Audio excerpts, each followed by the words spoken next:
तो जनसुराज ऐसा समझता है कि बांकीपुर में अगर कोई दल भाजपा को हरा सकता है तो वो जनसुराज ही है, क्योंकि राजद और कांग्रेस पिछले 40-45 वर्षों से वो सीट जीतने की बात तो छोड़ दीजिए, आधा मत भी लेकर नहीं आते हैं, बड़े मतों से हारते हैं।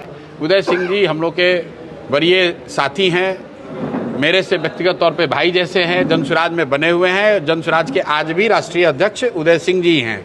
उन्होंने व्यक्तिगत कारणों से 1 साल के लिए ब्रेक लिया है। भूमिका जो जनता ने तय की है, हम लोग सरकार में तो नहीं हैं, तो विकास का काम करना हम लोग की जिम्मेवारी नहीं है, हम लोग कर भी नहीं सकते हैं। हम लोग विपक्ष में भी नहीं हैं, हम लोग सदन में बैठकर सरकार की आलोचना करने के लिए भी नहीं हैं। लेकिन जनता ने लोकतंत्र में हम लोग की भूमिका 20 लाख वोट, करीब 17-18 लाख वोट देकर जनता ने हम लोग की भूमिका ये तय की है कि हम लोग समाज में लगे रहें, और जहाँ कहीं भी समाज को हम लोगों की ज़रूरत हो, जहाँ कहीं भी समाज को हमारी आवाज़, हम लोगों की आवाज़ की ज़रूरत हो, समाज में लोगों के साथ जाति हो, व्यवस्था के द्वारा कोई अन्याय हो, उसमें जनसुराज के लोग मजबूती से खड़े रहेंगे, उनकी आवाज़ बनकर, उनके साथ कंधा से कंधा लगाकर जो भी संघर्ष हम लोग कर सकते हैं वो आगे करते रहेंगे। ये सर आश्रम से जो है शुरुआत, आप राजनीतिक का जो है पटना में एक आश्रम आपका बना है, वहाँ से आप शुरुआत करने वाले हैं, और अभी पता चला है कि उदय सिंह जी जो राष्ट्रीय अध्यक्ष है वो 1 साल के लिए जो है ड्रॉप हो गया राजनीतिक से। नहीं, क्या है दोनों का कोई तालमेल नहीं है, दोनों अलग विषय है। जब चुनाव के परिणाम आए तो 20 नवंबर 2025 को मैं स्वयं कई अपने सीनियर वरीय साथियों के साथ हम लोग गांधी भितियरवा आश्रम में हम लोगों ने 1 दिन का मौन उपवास रखा था, और उस उपवास के बाद इस बात की हम लोगों ने घोषणा की थी कि नई व्यवस्था, नई सरकार बनने के 6 महीने तक हम लोग अपने संगठन को बनाने, उसको पुनर्गठित करने में लगाएंगे, और 6 महीने के बाद मैं बिहार नवनिर्माण अभियान शुरू करूँगा।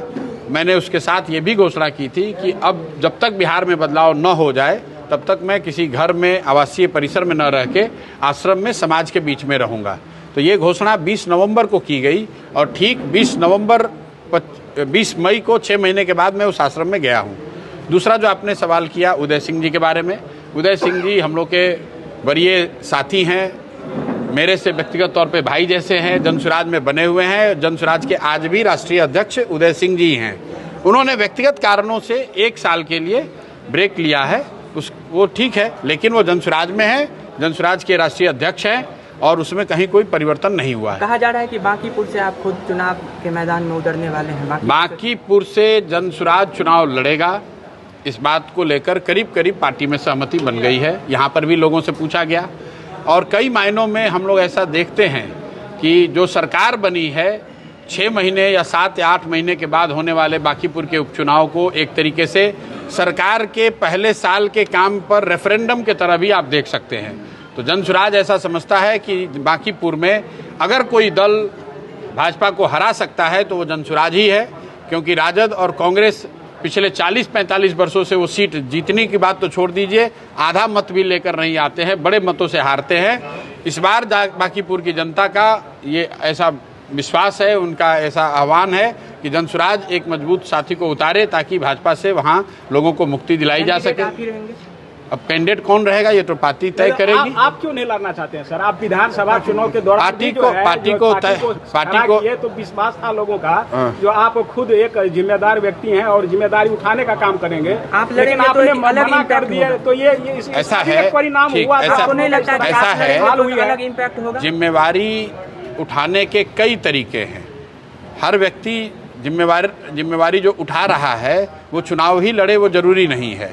243 लोग चुनाव लड़े, लेकिन जनसुराज सिर्फ उन 243 लोगों के परिश्रम प्रयास से नहीं चलता है, तो हजारों लोगों के खून पसीना, उनके परिश्रम, उनके प्रयास से जनसुराज बना और खड़ा हुआ है। मेरी भी उसमें एक भूमिका है।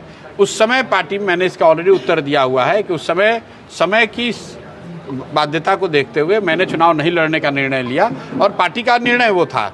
आगे जो पार्टी निर्णय लेगी वो किया जाएगा। कॉकरोच नाम की पार्टी है, कॉकरोच पार्टी, वो क्या देश में एग्जिस्ट होनी चाहिए? उसके कई प्लेटफॉर्म्स को बंद कर दिया गया है। भाई ऐसा है कि अभी जो जिस पार्टी की आप बात कर रहे हैं वो तो ऑनलाइन पर एक तरह से आप सोच सकते हैं एक कैंपेन किसी ने शुरू किया है, जिसमें हल्ला इसलिए हो रहा है क्योंकि उसमें 20 मिलियन के आसपास लोगों ने जाके साइन किया है, उस पेज को, इंस्टाग्राम को फॉलो कर रहे हैं। अभी कोई आधिकारिक तौर पे वो दल नहीं है, उस दल का कोई नीति नहीं है, उसका नेता कौन है, नीति क्या है, इसके बारे में जानकारी नहीं है किसी को। इतना ज़रूर है कि अगर 20 मिलियन लोग किसी एक प्लेटफॉर्म पर आकर अपनी बात को सरकार के खिलाफ रख रहे हैं तो ये सरकार को के लिए चिंता का विषय होना चाहिए। ये दिखाता है कि समाज में कितनी बड़ी संख्या में लोग अभी की व्यवस्था से नाखुश हैं। आज की व्यवस्था में जो बेरोजगारी है, जो भ्रष्टाचार है, जो बच्चों को परेशानी है, युवाओं को जो परेशानी हो रही है, चाहे वो महंगाई हो, भ्रष्टाचार हो, सिलेंडर की परेशानी है, तेल का दाम बढ़ा हुआ है, खाद नहीं मिलने वाला है, लोग उससे घबराए हुए हैं। तो व्यवस्था के प्रति जो लोगों की आस्था थी वो आस्था में परिवर्तन दिख रहा है। उस आस्था में जो एंग्जाइटी आई है उसका परिणाम है कि कोई एक व्यक्ति जिसने शुरू किया या कुछ लोगों ने इस प्लेटफॉर्म को शुरू किया जिसमें 2 करोड़ लोगों ने साइन किया है डिजिटली। ये 29 में फर्क पड़ेगा, ये जिस तरह से मूवमेंट चल रहा है। अब ये तो भाई जो लोग चला रहे हैं भाई लोकसभा चुनाव में व्यवस्था के खिलाफ जो असंतोष है वो तो धरातल पर है ही, वो आपको ऑनलाइन के एक प्लेटफॉर्म पर भी दिख रहा है। ऐसा नहीं है कि असंतोष नहीं है और उस ऑनलाइन प्लेटफॉर्म से असंतोष क्रिएट हो रहा है। असंतोष व्यवस्था में के खिलाफ लोगों में है, बेरोजगारी है, भ्रष्टाचार है। उसको प्रदर्शित करने का एक तरीका, एक प्लेटफॉर्म लोगों को मिला तो लोगों ने जाकर उसको साइन कर दिया। चुनाव को लेकर के क्या कहेंगे? टीआरई को लेकर जो लाठीचार्ज हुआ है, लाठीचार्ज में बिहार में होने वाले लाठीचार्ज पर सबसे ज़्यादा अगर किसी ने आवाज़ उठाई है तो जनसुराज ने उठाई है। मैंने 14 दिन का अनशन भी किया था। ये भी बताया था कि पिछले 4-5 वर्षों में सबसे ज़्यादा लाठी अगर कहीं सरकार ने चलाया है लोगों पर, अपने लोगों पर, तो वो बिहार है। 80 से ज़्यादा ऐसी घटना हुई है जिसमें समाज के किसी न किसी वर्ग के प्रदर्शन पर सरकार ने लाठीचार्ज किया है। लोगों ने कहा कि इसके खिलाफ बदलाव होना चाहिए, लेकिन बदलाव तो हुआ नहीं। लोगों ने उसी व्यवस्था को वोट दिया जो लाठी चलाता था, तो इसीलिए लाठी अभी भी चल रही है। आप मुझे बताइए कि कौन ऐसा वर्ग है समाज में जिस पर लाठी नहीं चली है? एमपी लोगों पर लाठी चली है, राजनीतिक कार्यकर्ताओं पर लाठी चली है, आंगनवाड़ी सेविकाओं पर लाठी चला है, पंचायती राज से जुड़े हुए लोगों पर लाठी चला है, बच्चों पर लाठी चली है, शिक्षकों पर लाठी चली है। और यही चीज़ आगे हो रहा है क्योंकि लोगों ने बदलाव के लिए वोट नहीं दिया। जिन लोगों ने लाठी मारी थी, जिस व्यवस्था ने लाठी चलाया था, उसी व्यवस्था को बहाल करने के लिए फिर से वोट दे दिया, इसीलिए लाठी चली है। लेकिन टीआरई 4 के छात्रों के साथ जनसुराज की मेरी पूरी संवेदना है, उनके साथ हम लोग खड़े हैं। जो कुछ भी बन पड़ेगा उनकी मदद के लिए वो करेंगे। 1 करोड़ नौकरी का दावा करने वाले लोग कहाँ गए? 1 लाख टीआरई, और 1 लाख पर भी नहीं है, 1 लाख पर भी नहीं है। इन्होंने कहा था 1 करोड़ नौकरी देंगे, 6 महीने हो गए, इसका मतलब 10 लाख लोगों को नौकरी मिल जानी चाहिए थी। तो फिर टीआरई राजनीति से ये पूरा मिला हुआ जो मेरे भाई शिक्षा मंत्री के बारे में तो आप देख ही रहे हैं कि झाड़ फूक करा रहे हैं, कि उनका फोटो वायरल हुआ है। ऐसे लोग शिक्षा मंत्री हैं जिनको शिक्षा का कोई ज्ञान नहीं है। एक बयान दिए कि शिक्षा क्यों जरूरी है, एजुकेशन नहीं चाहिए। किसने कहा? शिक्षा मंत्री ने। तो ठीक है, जब पूरा बिहार अनपढ़ रहेगा तभी तो वैसा उनके जैसा आदमी शिक्षा मंत्री बनेगा। अगर बिहार में लोग शिक्षित हो गए तो उन जैसा व्यक्ति बिहार का शिक्षा मंत्री कैसे होगा?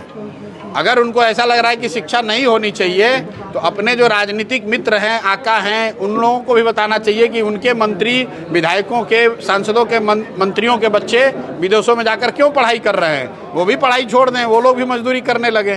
चलिए हो गया।